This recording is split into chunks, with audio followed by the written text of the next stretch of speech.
Nice ngayon bago po tayo magpatuloy si Congressman Marcoleta para sa kanyang maikling summary. Maraming salamat po. Congressman Marcoleta, you're now recognized. Maraming salamat po sa dalawang chairman natin na gumagabay sa atin sa umagang ito sa pagsusuri ng usapin tungkol sa ABS-CBN. Narinig po natin ang ating mga kasamahan dito. Ito pong may mga akda tungkol sa advokasya na bigyan ng panibagong prangkisa ang ABS-CBN. Sa panig po naman ng mga nag-advocate nung sila ay hindi na dapat bigyan ng prangkisa, ako po naman ang tumatayong nagre-representa sa kanila. At bilang sa ganung opinyon, gusto lang bigyan ko ng paglilinaw ang mga ilang nabanggit ng ating mga kasamahan tungkol sa kanilang advocacy na magkaroon pa ng bagong prangkisa ang ABS-CBN.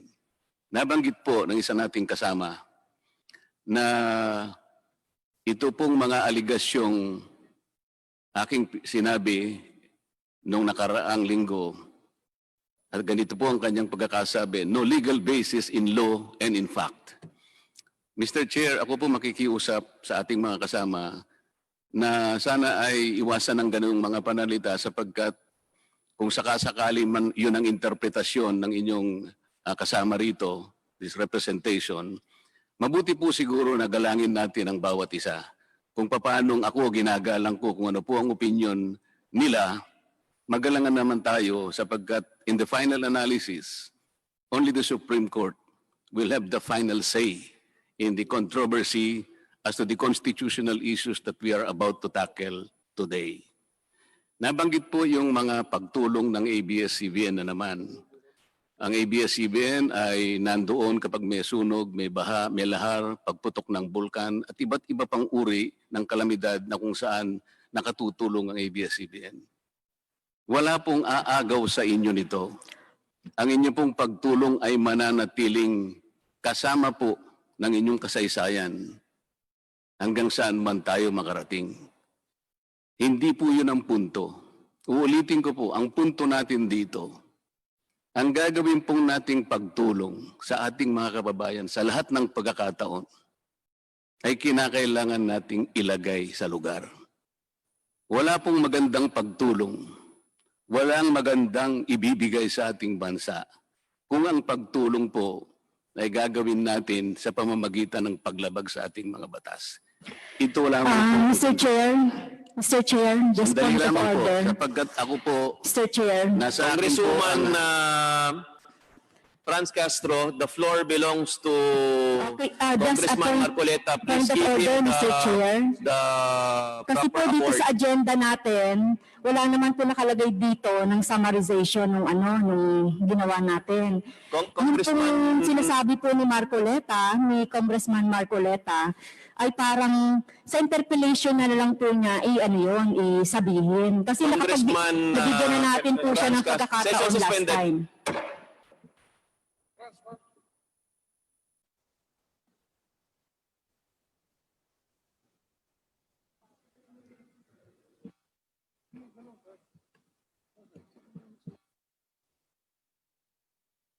Pwede na po akong magpatuloy, Mr. Chair. Hearing resume. Please continue, Congressman Marcoleta. You still have the floor. Kagaya po ng binabanggit ko bago po ako pinahinto. Paglilinaw lamang po sapagkat kailangang marinig naman ano ang saloobin ng kabilang panig. Nagsimula po kasi mula doon sa authors natin ang kanilang advocacy. Tinanggap po natin yon. Sa panig naman po ng nag-advocate kung bakit ayaw nila, ayaw po ba nilang marinig ito?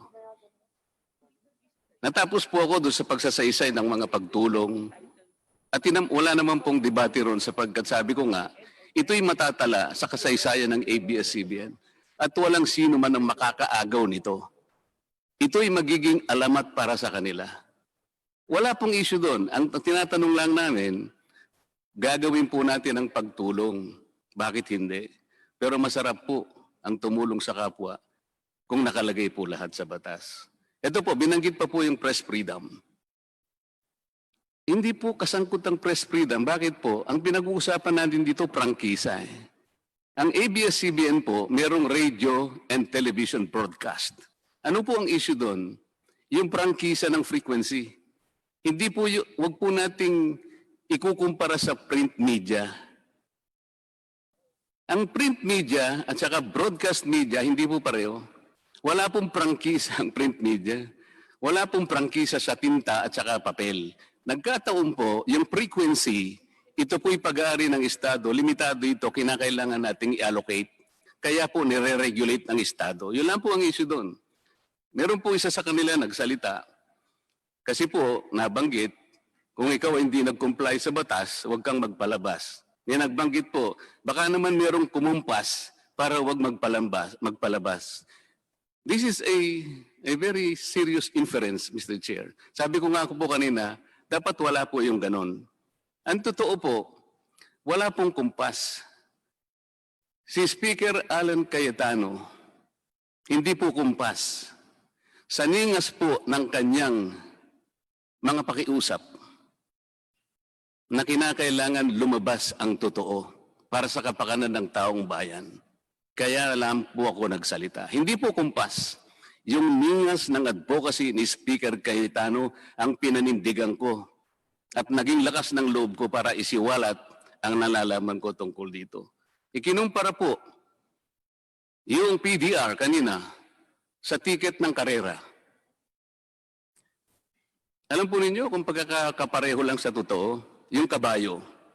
Sapagkat sa karera, nakapiring po yung kabayo. Ang gusto lang makita nung hinete ay yung direksyong tatahakan. Di po ba maganda alisin natin yung piring ng kabayo para malaman po ng lahat? Meron pong nagsabi rin kanina sa kanila, puwersahan po ang pagsasara sa ABS-CBN. Hindi po. Sa record po, voluntaryo po sila na nagpinid ng kanilang istasyon.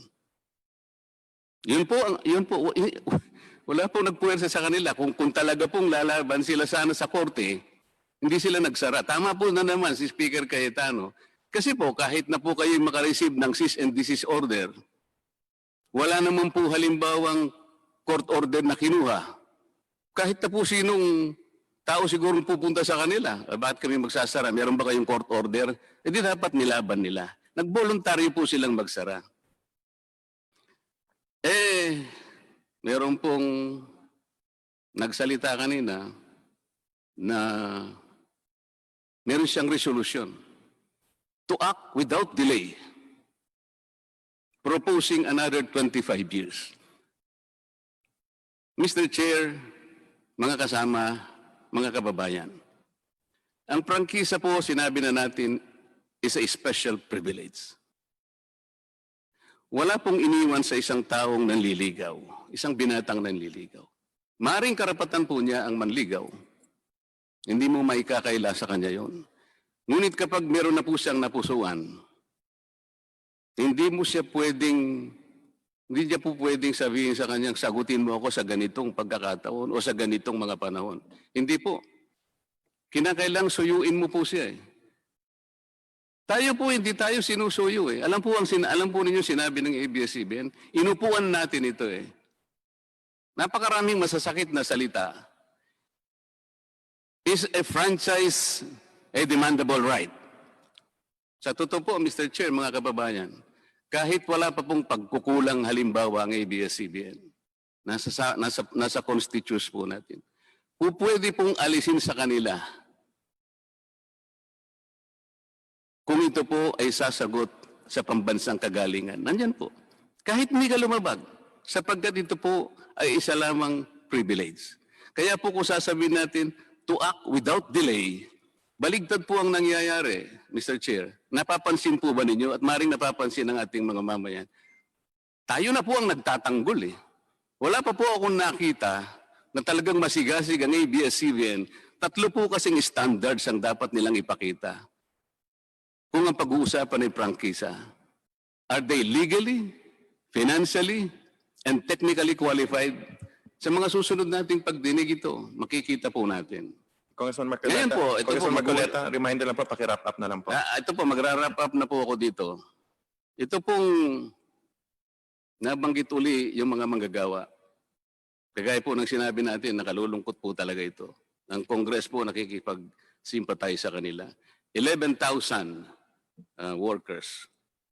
Because of that, Mr. Chair, I will wind up, but I will respectfully place on notice ABS-CBN that I will be requiring from them the following: to submit to the House of Representatives, particularly ito pong dalawang committee na gumagabay sa atin. Number one, 2018-2019 ALPA list of withholding tax report of ABS-CBN employees to the Bureau of Internal Revenue submitted and received. 2018-2019 ALPA list of contributions made by ABS-CBN for its employees to the Social Security System submitted and received. 2018-2019 ALPA list of contributions made by ABS-CBN for its employees to Philippine Health Insurance Corporation submitted and received. 2018-2019 ALPA list of contributions made by ABS-CBN to the Home Development Mutual Fund or Pag-ibig Fund submitted and received. 2018-2019 ALPA list of the contributions of ABS-CBN to the Employment Compensation Commission and the Bureau of Local Employment of the Department of Labor. List of pending labor cases at the National Labor Regulations Commission filed against ABS-CBN.